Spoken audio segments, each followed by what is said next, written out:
Harmony Point was the kind of name that made you wonder if the Galactic Council had a sense of humor, or if they were just really, really bad at irony. Because there was absolutely nothing harmonious about a research station that specialized in studying the galaxy's most hostile, bloodthirsty, and generally unpleasant life forms. But hey, when you're dealing with bureaucrats who thought peaceful scientific outpost was an appropriate description for a facility that housed creatures capable of dissolving steel with their saliva, you learn to roll with the punches. Dr. Natalia Kowalski stood in the observation deck, watching the morning shift change with the kind of detached amusement that came from being the only human on a station full of aliens who jumped at their own shadows.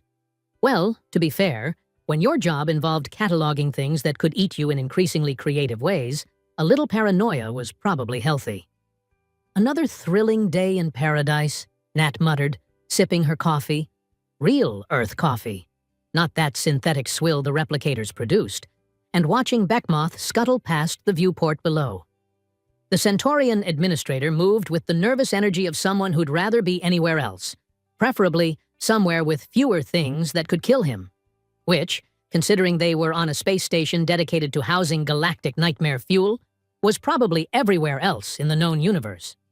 Beckmoth was what happened when evolution decided that crabs needed to be bipedal, bureaucratic, and perpetually anxious.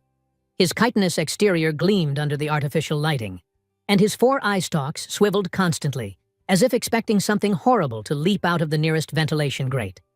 Given their location, this wasn't entirely unreasonable. "Dr. Kowalski, to the cargo bay, please. Dr. Kowalski, to cargo bay 12. The station's comm system crackled to life, interrupting Nat's morning routine of cataloging her colleagues' neuroses. She drained her coffee and headed for the lift, wondering what fresh hell awaited her this time. Probably another shipment of perfectly safe specimens that would turn out to be anything but. The last time someone had described a cargo shipment as routine geological samples, they'd ended up with a crystalline entity that fed on electromagnetic fields and had knocked out half the station's power grid before they'd figured out how to contain it. The cargo bay was buzzing with activity when she arrived, though buzzing might have been the wrong word. Swarming with barely controlled panic was probably more accurate. Ungultar, the station's Altarian security chief, was gesticulating wildly with all 6 of his arms while barking orders at his team. The Altarians were tall, willowy beings who looked like someone had stretched elves to uncomfortable proportions and then given them too many limbs. Under normal circumstances, Ungultar was the picture of calm professionalism. Right now, he looked like he was about to molt from stress. "What's the situation?" Nat asked, approaching the security perimeter that had been hastily erected around one of the cargo containers. Ungultar's elongated head whipped around to face her, his large, dark eyes wide with what could generously be called controlled terror. "Dr. Kowalski? Thank the void you're here. We have a situation." "So I gathered. What kind of situation are we talking about? Scale of 1 to evacuate the station?" "The samples from Krexnull," Ungultar began, his voice taking on the tremulous quality of someone delivering very bad news. They weren't geological specimens.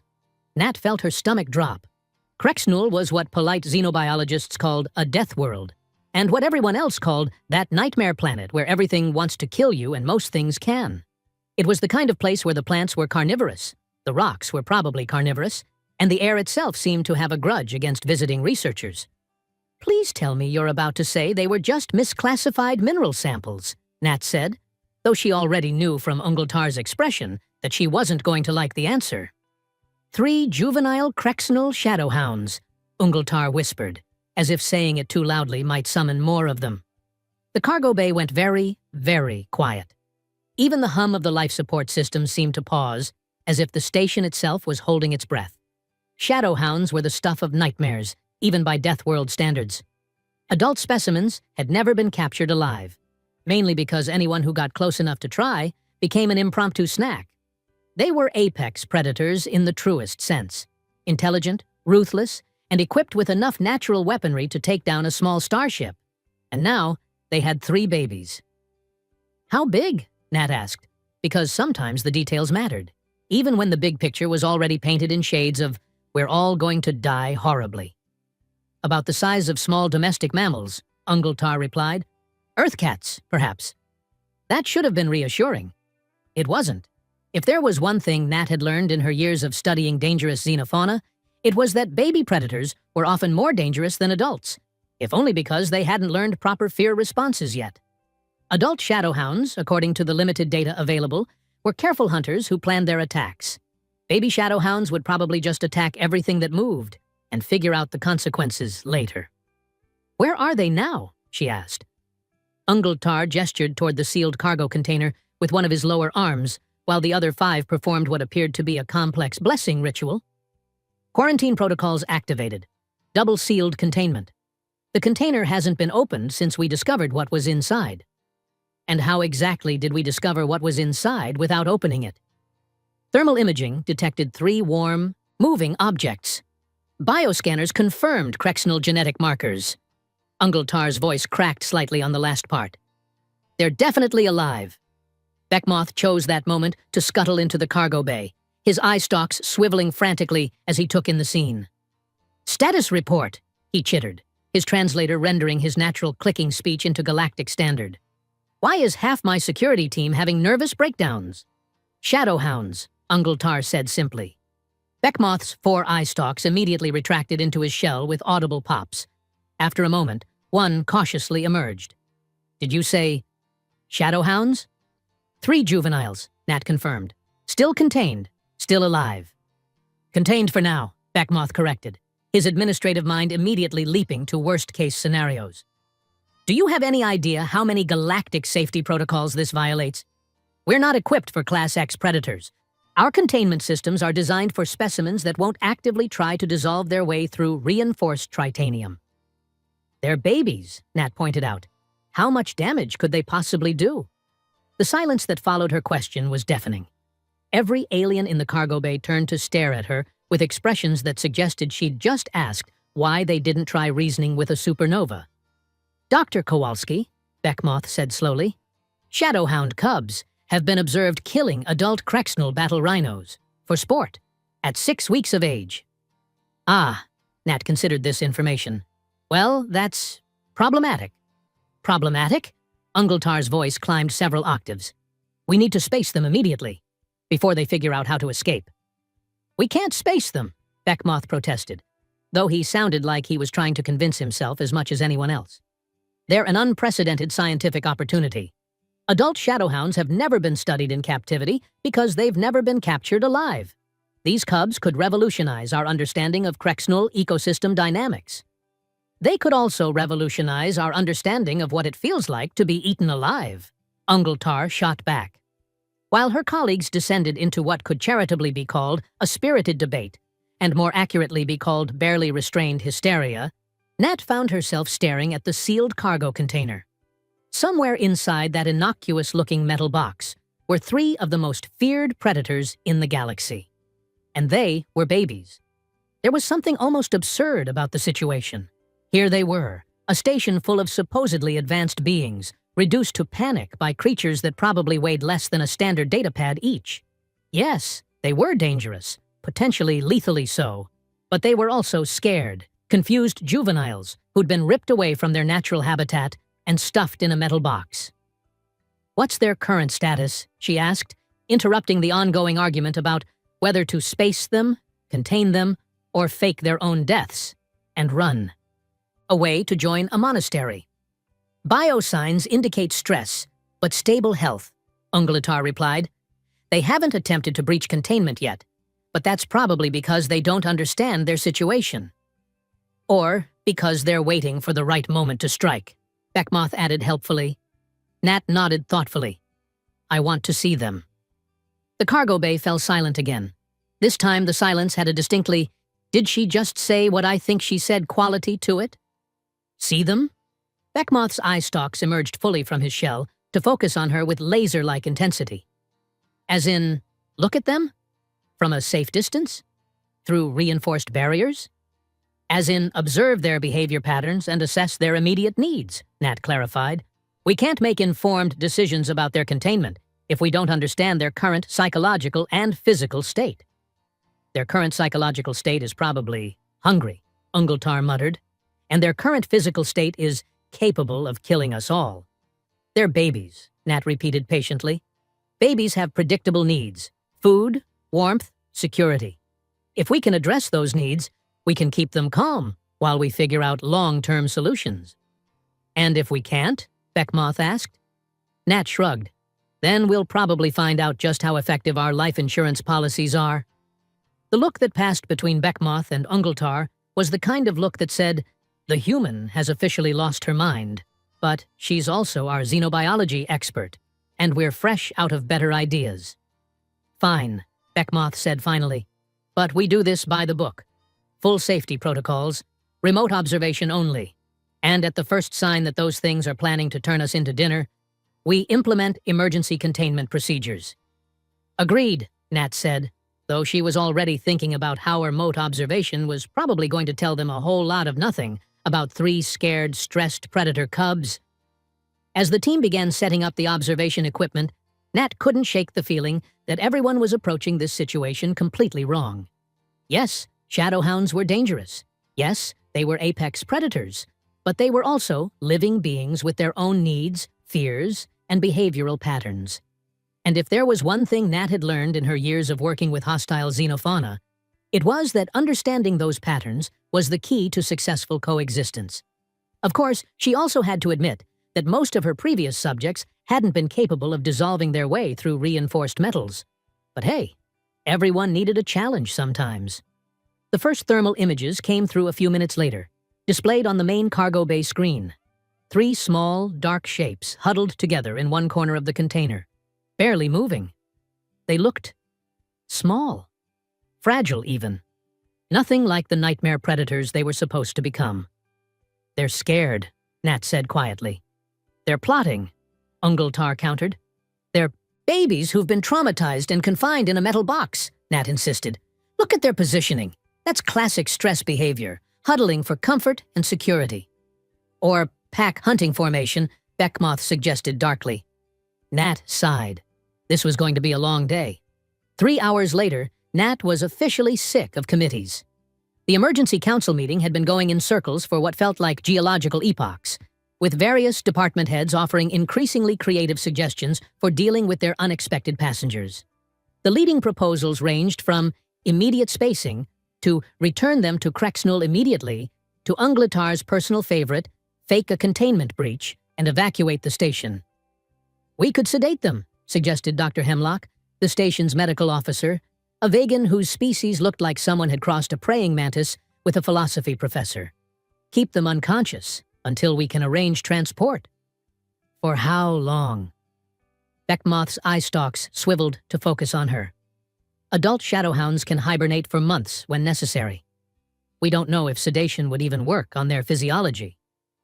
We could try asking them nicely to behave, Ungletar muttered, earning himself several withering looks. Nat slouched in her chair, watching the debate with growing irritation. Every suggestion treated the cubs like objects, to be managed rather than living beings with specific needs. It was the kind of approach that worked great for inanimate cargo and terribly for anything with a functioning nervous system.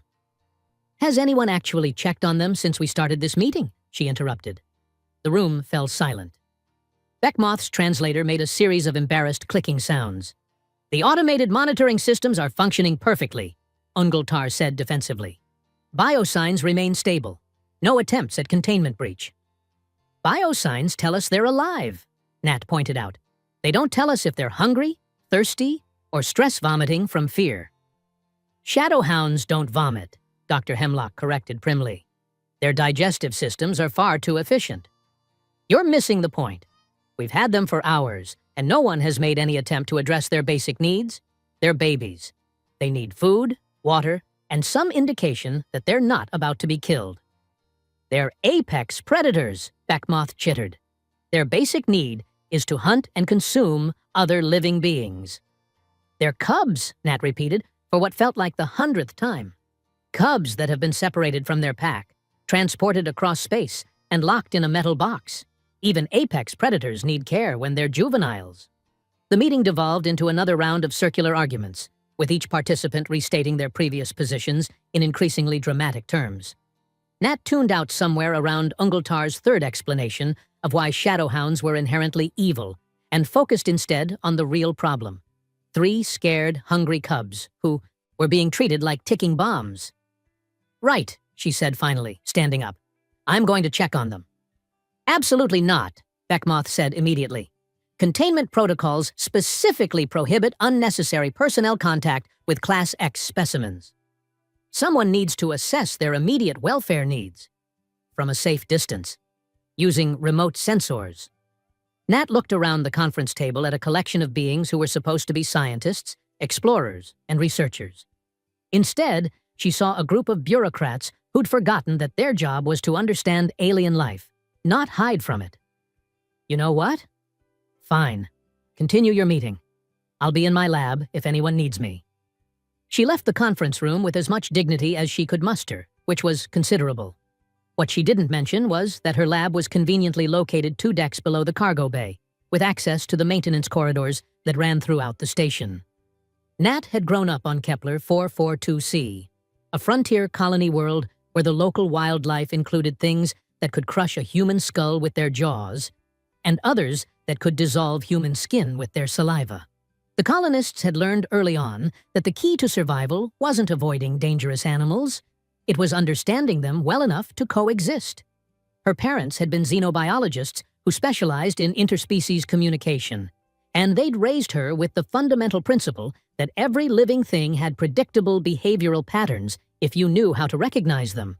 Which was why, 2 hours after leaving the committee meeting, she was crawling through a maintenance shaft toward the cargo bay with a bag of supplies and a plan that would probably get her fired if anyone found out about it.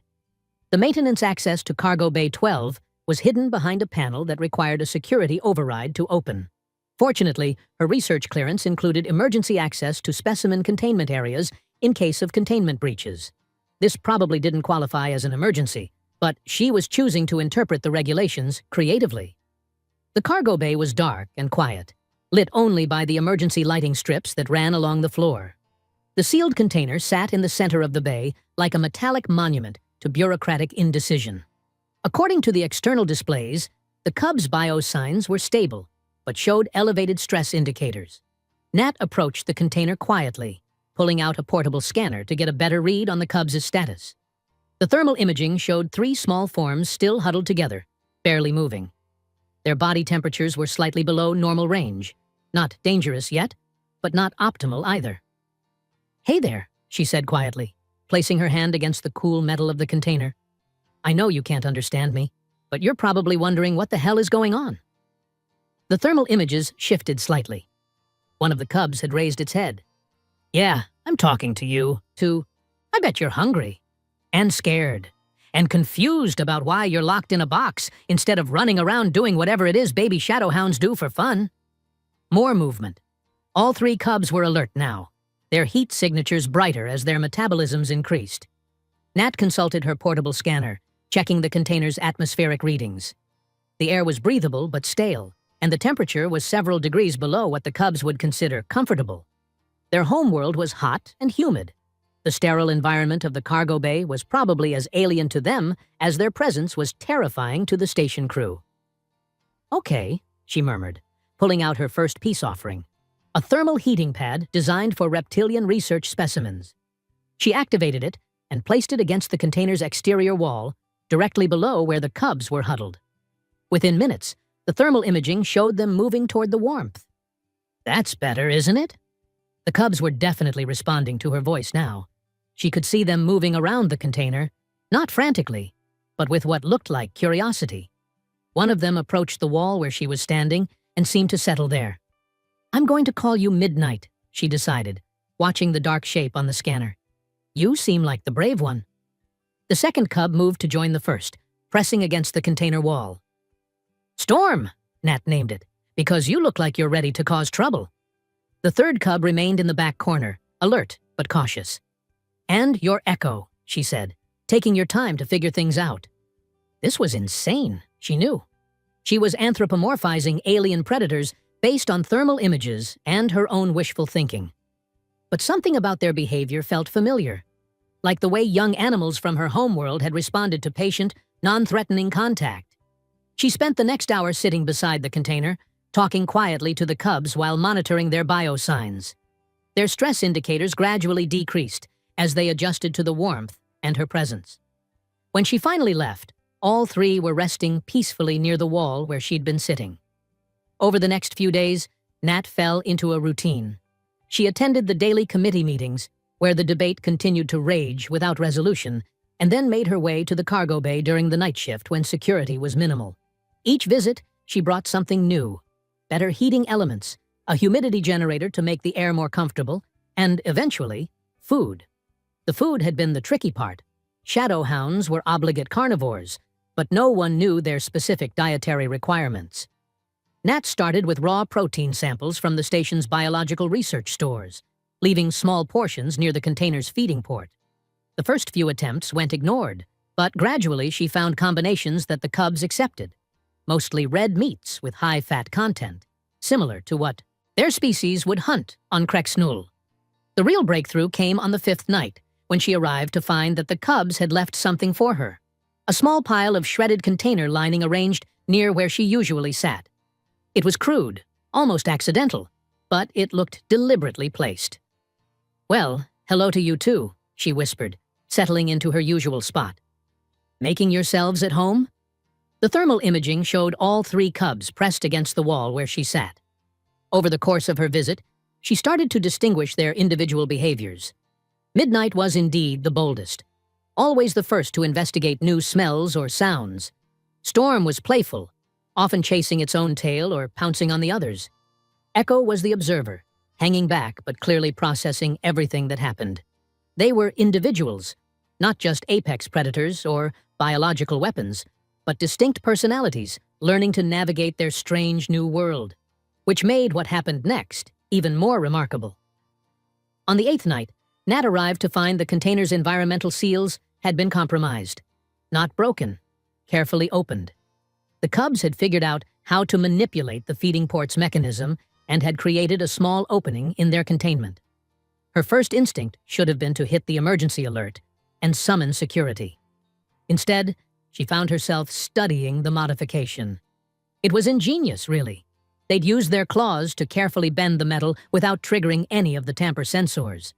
The opening was just large enough for them to extend their heads outside the container, but too small for their bodies to pass through. "Clever girls," she murmured, then paused. "Or boys. I should probably figure that out at some point." A soft, chittering sound came from the container. Not aggressive or threatening. Almost conversational. "Are you talking to me?" More chittering. Softer this time. One of the cubs, Midnight, based on the thermal signature, had poked its head through the opening and was looking directly at her. Nat's breath caught. This was the first time she'd seen one of them with her own eyes, rather than through scanner images. Midnight was beautiful in a terrifying sort of way. Sleek black fur that seemed to absorb light, large golden eyes that reflected the emergency lighting like mirrors, and a face that managed to be both adorable and predatory at the same time. "Hi there," Nat whispered. Midnight chittered again, a sound that was almost melodic. Not threatening at all, curious, maybe even friendly. "You're not what everyone thinks you are you?" As if in response, Storm's head appeared beside Midnight's. Where Midnight was pure black, Storm had silver markings along its muzzle and ears. Both cubs studied Nat with intelligent eyes, their expressions alert but not hostile. Echo remained hidden in the container, but Nat could see its heat signature near the opening, listening to everything. "This is probably the stupidest thing I've ever done," Nat said, slowly extending her hand toward the cubs. "But I have a feeling you won't hurt me." Midnight sniffed her fingers cautiously, then did something that made Nat's heart skip. It licked her hand with a rough, warm tongue. Storm followed suit, pressing its nose against her palm before retreating slightly. "Well, I'll be damned," Nat breathed. "You're just babies, aren't you? Scared, confused babies who need someone to take care of them." She spent the rest of the night sitting with the cubs, letting them investigate her hands and arms through their improvised opening. They were gentle, almost delicate in their explorations, nothing like the vicious predators everyone assumed them to be. When she finally left, all three cubs watched her go, with what could only be described as disappointment. The next morning's committee meeting was a disaster. Someone had noticed irregularities in the cargo bay's environmental systems, and Ungultar was convinced the Cubs were planning an escape. "The heating elements weren't authorized," he said, gesticulating with all 6 arms. "Someone has been tampering with their containment." "The environmental modifications are within acceptable parameters," Nat said calmly. "The Cubs' biosigns have improved significantly since we started providing adequate heating." "You've been monitoring them personally?" Beckmoth's eye stalks focused on her with laser intensity. "Someone had to. They're living beings, not cargo. They're Class X predators." "They're Cubs," Nat repeated, "and they're responding positively to proper care." The argument might have continued indefinitely, but it was interrupted by an emergency alert from the cargo bay. The automated systems had detected what appeared to be a containment breach. The committee rushed to the cargo bay to find nothing. The container was sealed, the Cubs' biosigns were normal, and there was no evidence of any breach. "False alarm," Ungultar announced after a thorough inspection. "Systems malfunction." But Nat noticed something the others missed. A small pile of container debris near the base of the sealed unit, arranged in what looked almost like a deliberate pattern. The Cubs were learning, and they were learning fast. The alarm started at 0300 station time, which was exactly the kind of hour when nothing good ever happened. Nat jerked awake in her quarters to the distinctive wail of the emergency klaxons, the ones reserved for catastrophic hull breach, or imminent death for everyone aboard. She was pulling on her boots when her comm unit crackled to life. "All personnel to emergency stations. We have multiple contacts approaching the station. Repeat, multiple unknown contacts inbound." Nat's blood turned to ice. In the 3 weeks since the Cubs' arrival, she'd been dreading this moment. Because if there was one thing scarier than baby shadowhounds, it was whatever came looking for baby shadowhounds when they went missing. The command center was chaos when she arrived. Beckmoth was scuttling between workstations, his eye stalks fully extended in panic mode, while Ungultar barked orders at his security team with all the authority of someone who knew his weapons were probably useless. "Sit rep," Nat demanded, pushing through the crowd of panicking station personnel. 5 contacts, Ungultar reported, his elongated frame trembling slightly. "Massive biosignatures, moving in formation toward the station." The main display showed the tactical overview, and Nat felt her stomach drop to somewhere around her feet. The approaching shapes were enormous, each one easily the size of a small starship, and they were moving with the kind of purposeful coordination that suggested intelligence, planning, and very, very bad intentions. "Crexnal shadowhounds," Dr. Hemlock whispered, her mantis-like features pale with terror. "Adult specimens." "How is that possible?" Beckmoth chittered. "Shadowhounds don't have spaceflight capability." "They don't need ships," Nat said quietly, the pieces falling into place with horrible clarity. "They can survive in vacuum for extended periods.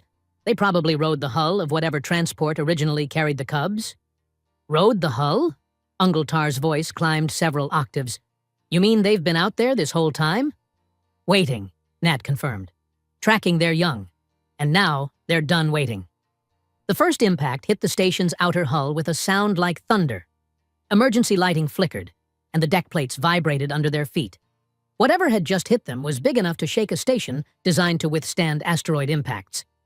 "Shields up," Beckmoth ordered. "All defensive systems online." "Shields are ineffective," came the reply from the tactical station. "The contacts are phasing through the barrier grid." Of course they were.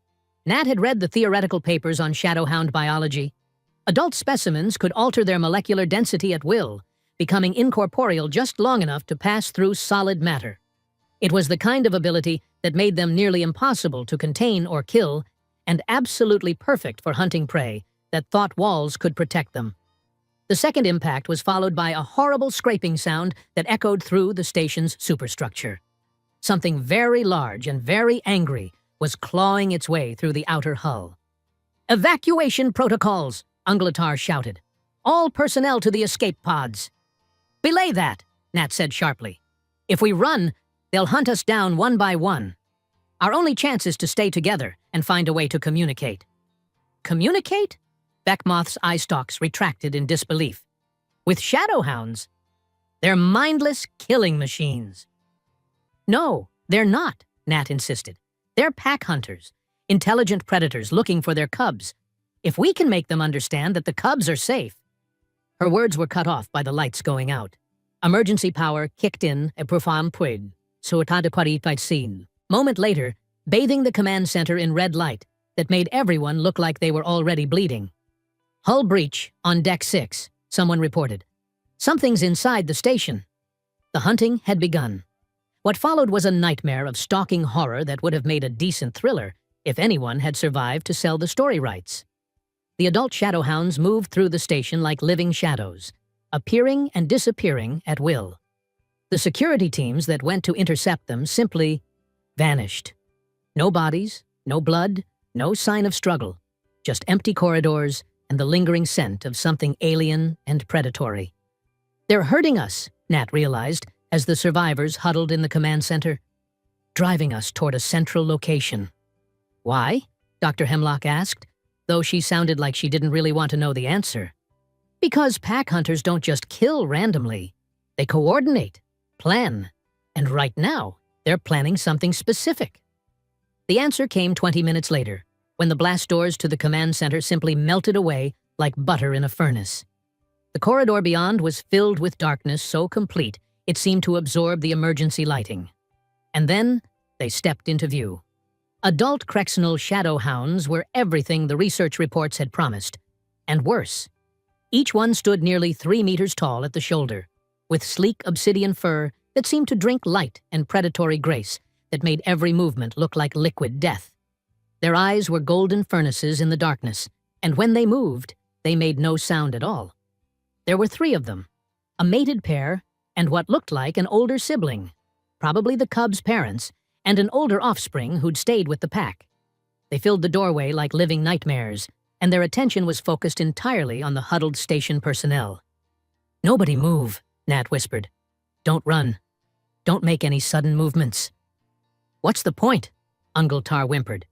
"We're dead anyway." But Nat was studying the shadowhound's posture, their positioning, the way they held their heads. These weren't animals preparing to feed. This was something else entirely. "They're not here to kill us," she said suddenly. "They're here for their cubs." "What? Look at them. Really look.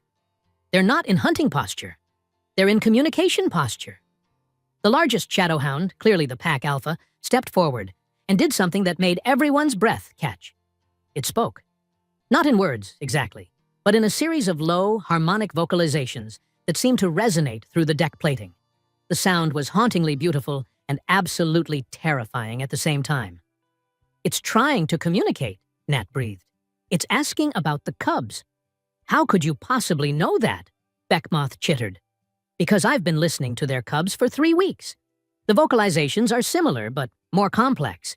Adult language versus juvenile babbling." The Alpha Shadowhound's golden eyes fixed on Nat with uncomfortable intensity. It made another series of sounds, softer this time, almost questioning. "Where are the cubs?" Nat translated, though she wasn't entirely sure how she knew. "That's what it's asking. Where are their young?" "The cargo bay," Dr. Hemlock whispered. "They're still in the cargo bay." The Alpha's head tilted slightly, as if it had understood. Then it did something that made everyone's blood freeze. It smiled. The expression revealed teeth like obsidian daggers and a mouth that could easily accommodate a human head. But it wasn't a predatory smile. It was almost grateful. "It knows I've been caring for them," Nat realized. "It can smell them on me, smell that I've been feeding them, keeping them warm." The Shadowhound made another sound, this one clearly directed at Nat. Then it stepped aside, creating a clear path to the corridor beyond. "It wants me to come with them," Nat said, her voice surprisingly steady. "To show them where the cubs are." "Absolutely not," Beckmoth chittered. "You can't trust them." "I don't think I have a choice," Nat replied. "And honestly, I think they've been more trustworthy than anyone else on this station." She stepped forward, moving slowly and deliberately. The Shadowhounds watched her approach without hostility, their golden eyes tracking her movement with intelligent interest. "If this goes badly," she said over her shoulder, "tell everyone I died doing something incredibly stupid for a really good reason." Then she walked into the darkness with 3 of the galaxy's most feared predators, heading toward a reunion that would either save everyone on the station or get her eaten in the most dramatic way possible. Knowing her luck, it was probably going to be both. Walking through a space station with 3 apex predators was exactly as surreal as Nat had expected, though considerably less fatal than everyone probably assumed. The Shadowhounds moved like liquid shadow through the corridors, their massive forms somehow managing to navigate the cramped, human-scaled passages without bumping into anything. They were graceful in the way that only true predators could be. Every movement, economical, purposeful, and absolutely silent. "So," Nat said conversationally as they made their way toward the cargo bay, "I'm going to go out on a limb here and guess that you've been monitoring the station since your cubs arrived."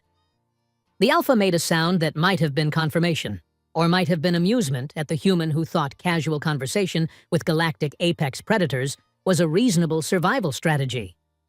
"And you've been watching me specifically," she continued, "because you could smell that I'd been interacting with them." Another sound, this one definitely approving. The Alpha's golden eyes fixed on her with what looked like respect.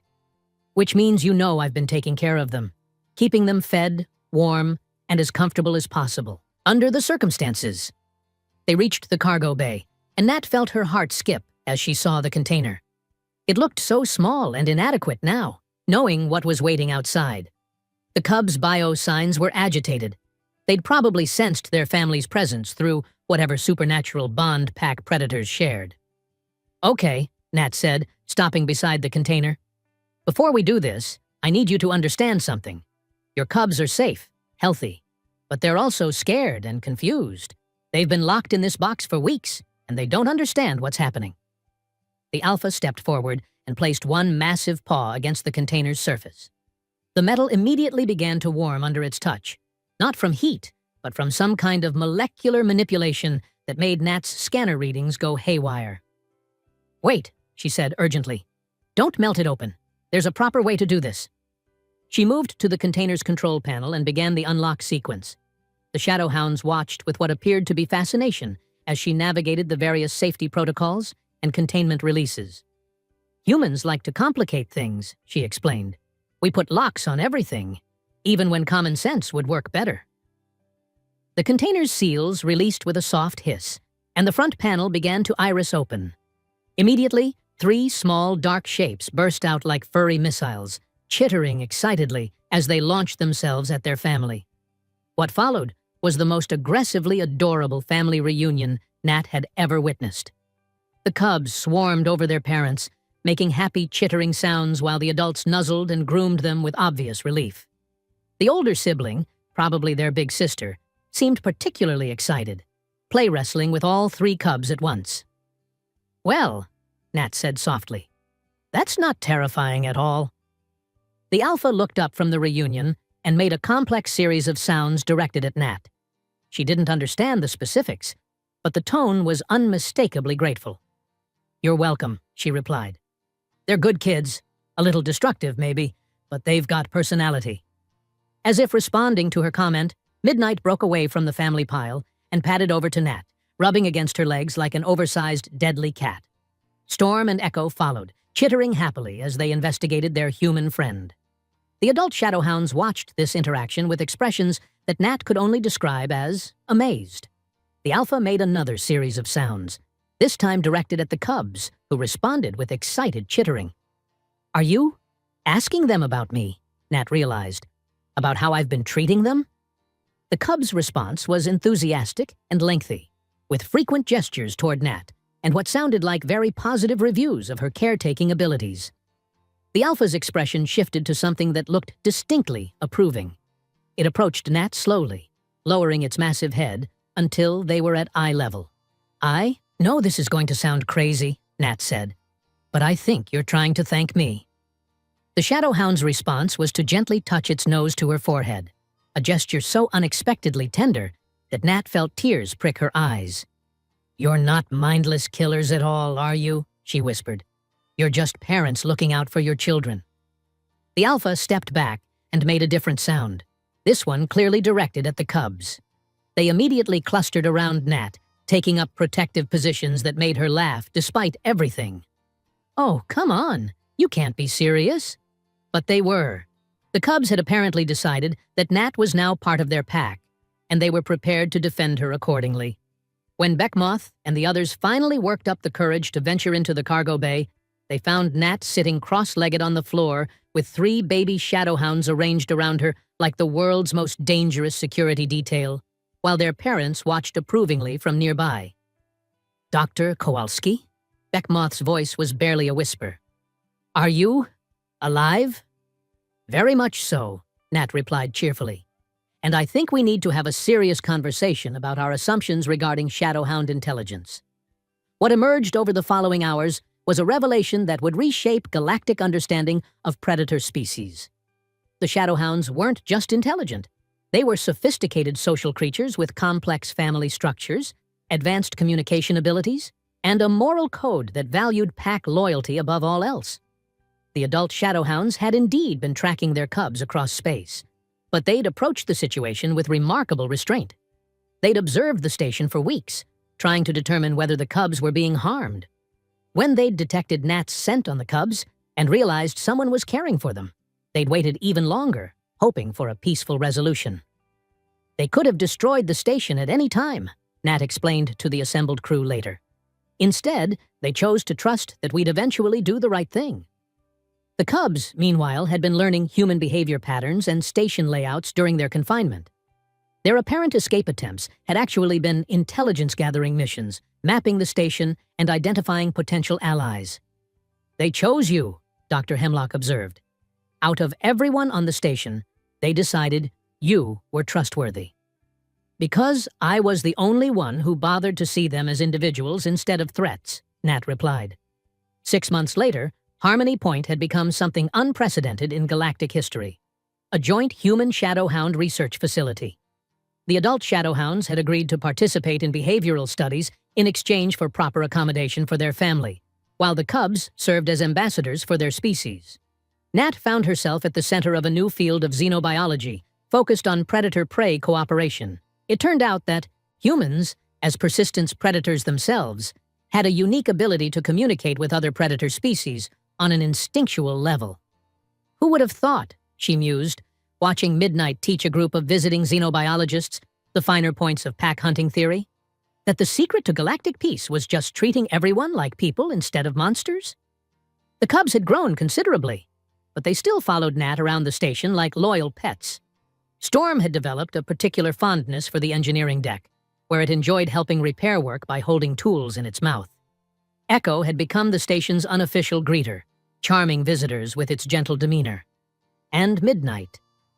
Well, Midnight had appointed itself Nat's personal bodyguard, a role it took very seriously. As Nat often told new arrivals, the trick to working with dangerous predators wasn't avoiding them or controlling them. It was simply remembering that even the galaxy's most feared hunters were, fundamentally, just people trying to take care of their families. Even if those families happened to have claws that could slice through titanium and teeth like obsidian daggers. But hey, nobody was perfect.